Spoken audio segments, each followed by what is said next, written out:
இயேசு கிறிஸ்துவின் இன்ப இனிய நாமத்தில் வாழ்த்துகிறோம். இன்றைய வேத வசனம்: இப்படி இருக்க, ஒருவன் கிறிஸ்துவுக்குள் இருந்தால் புது சிருஷ்டியாயிருக்கிறான்.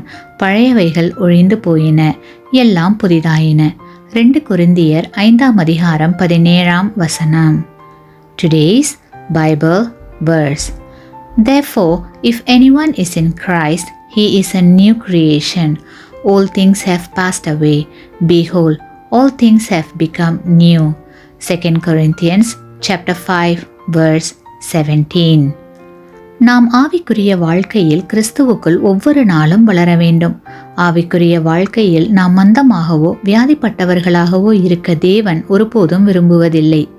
இயேசு கிறிஸ்து இந்த உலகில் வாழ்ந்தபோது பிதாவோடு அனுதினமும் தொடர்பு வைத்திருந்தபடியால் பரலோக மகிமையை பெற்றார். அதேபோல் நாமும் கிறிஸ்துவோடு அனுதினமும் தொடர்பு வைத்திருந்தால் பரலோக மகிமையை பெறலாம். பிரியமானவர்களே, ஆவிக்குரிய வாழ்வில் கிறிஸ்துவோடு வளர வேண்டும் என்றால் ஜெபம் அவசியம். அது மட்டுமல்ல, ஒவ்வொரு நாளும் தேவ வார்த்தைகளை வாசிக்க வேண்டும். வாசித்த தேவ வார்த்தைகளை தியானிக்க வேண்டும். தேவனை போற்றி பாட வேண்டும். ஆலய கூடுகையில் தவறாமல் கலந்து கொள்ள வேண்டும். ஊழியத்தில் பங்கு கொள்ள வேண்டும். ஒருவரை ஒருவர் நேசிக்க வேண்டும். பிறருக்கு உதவ வேண்டும். கிறிஸ்துவுக்குள் அன்பான சகோதர சகோதரிகளே, அவருடைய சாயலை பெற ஆண்டவர் இன்று உங்களை அழைக்கிறார். அவருக்குள் நீங்கள் வளர உங்களை அழைக்கிறார். நீங்கள் ஆயத்தமா? ஆமேன்.